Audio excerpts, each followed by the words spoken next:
The flood response system will be activated in the state on the occurrence of a heavy rain, and the designated authority will activate all the departments for emergency response, including the State Emergency Operations Center.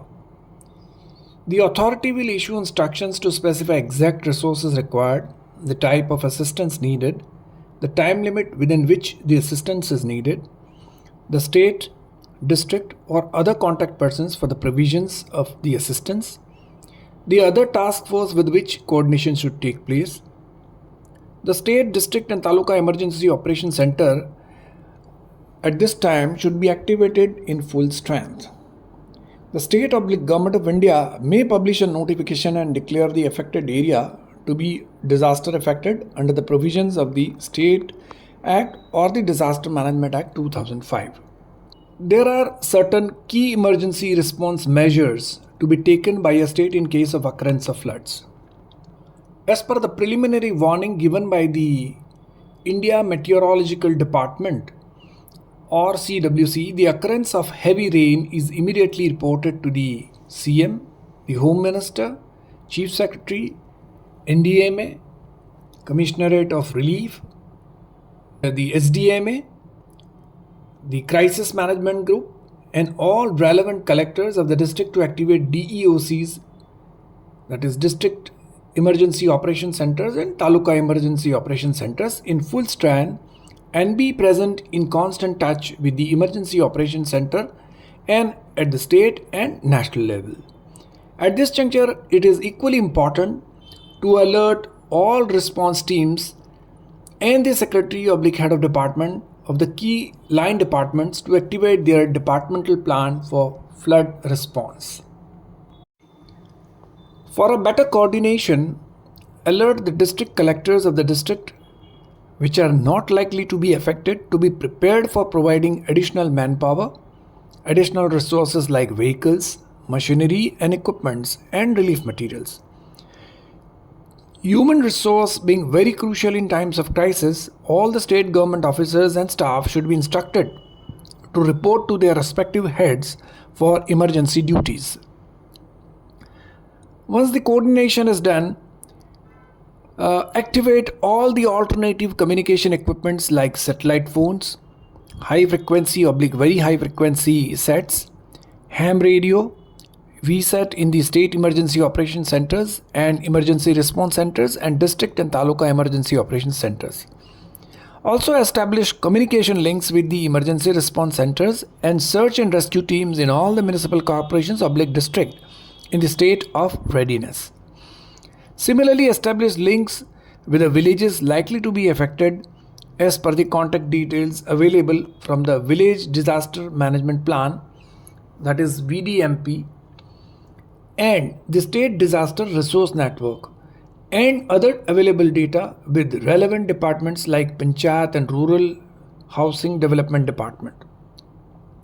After taking over full command of the state emergency operation centers and the emergency response centers, the government should hold a meeting with the concerned Secretary/Heads of Department of Emergency Support Functions and entrust them with their task. In a meeting with the State Crisis Management Group, there has to be a plan which needs to be devised for plan of action and dissemination of information through various means of communication, media, radio, TV, cable network, SMS about floods to the concerned district areas which are likely to be hit by the flood. At the same time, mobilization of the teams for evacuation, emergency medical services, and search and rescue operations and response forces like fire and emergency services, NDRF, SDRF, village disaster management teams, state reserve police force, home guards, civil defense, Abda Mitra, including NGOs, civil society organizations, community-based organizations for necessary help. And at the same time, it is also important that if the necessity is there, then the Army and the Air Force can also be informed for a standby. As per the IMD and CWC warning, chalk out the districts and the villages to be affected by the floods and identify safe places, shelter homes, and other available facilities at the site. Refer village-wise data of sheltering for evacuation available on SDRN/VDMPs.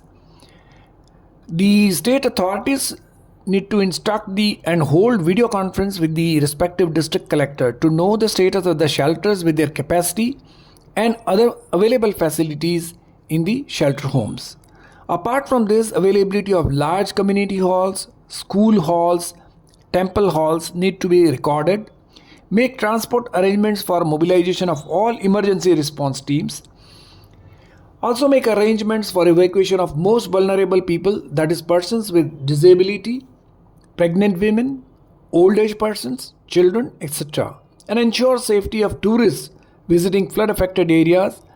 Cordon off the likely affected areas for restricting entries of rail or road traffic, and ensure dissemination of information to remote areas, and that all critical activities in areas which are likely to be affected are shut down. Apart from this, information to public and media at periodic intervals should be given flawlessly.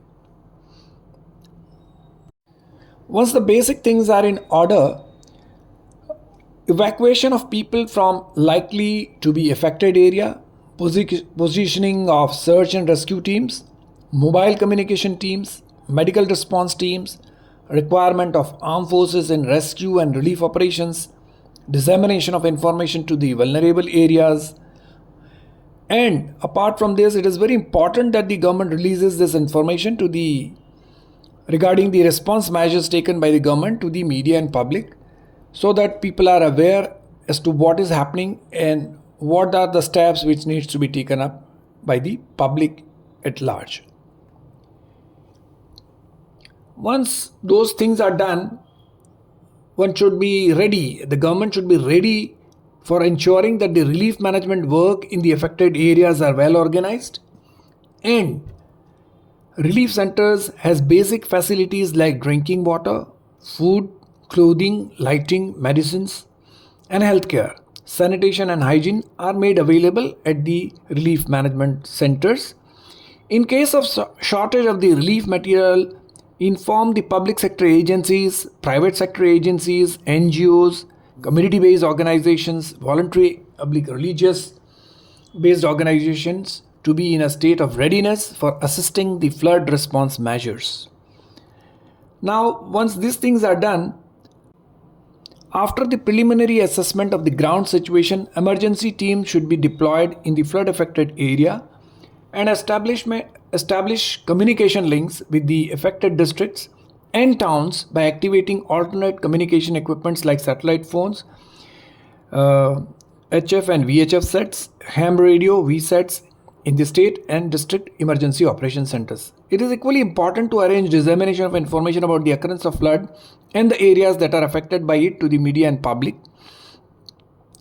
Now, the mobilization and deployment of the teams is also very important. To tackle the disaster, immediate mobilization of units and teams to the areas affected by flood is very necessary, and the team should include search and rescue teams, SDRF, quick medical response teams, quick damage and loss assessment teams, quick need assessment teams, road clearance teams, teams of the dignified management of the dead, team for disposal of the carcasses, team for debris clearance, team for maintaining law and order, and arrange for S&R team of the Air Force, that is search and rescue teams of the Air Force, if at all it is required. Once the teams have been mobilized and deployed, clearances of the access roads to reach at the site of the affected areas, necessary arrangements at relief centers as per the minimum standards of relief should be made available with sufficient availability of food, water, blanket, clothing, medicines, lighting, sanitation and hygiene, etc. One also needs to ensure that immediate health and minimization of outbreak of diseases is taken care of. The state government must take appropriate measures for media or press center for media management and information dissemination, where the media briefing is done twice a day, and ensure that the information about the response is released to the public in an organized manner. Thereafter, for the safety of the people and smooth management of the affected area, the essential services of the affected areas needs to be restored with key administrative lifeline buildings which should be brought back to operations, and primary necessities are restored like power, water, telecommunication, roads, bridge, etc. At the same time, before disposal and handing over of the dead bodies to the family, photographs of the dead bodies, identification of the dead bodies, post-mortem needs to be carried out. Similarly, disposal of unclaimed and unidentified dead bodies also needs to be carried out. Along with the animal carcasses also needs to be disposed of quickly. Now, once those things are done, assess the ground situation and accelerate search and rescue operations and depute adequate human resources to the flood affected areas if necessary. Ensure the relief assistance and its management and additional requirements, and maintain account of the receipt and distribution and relevant information database. Review the restoration of the public and essential services, and after the de-warning, ensure that the people are moved back to their home.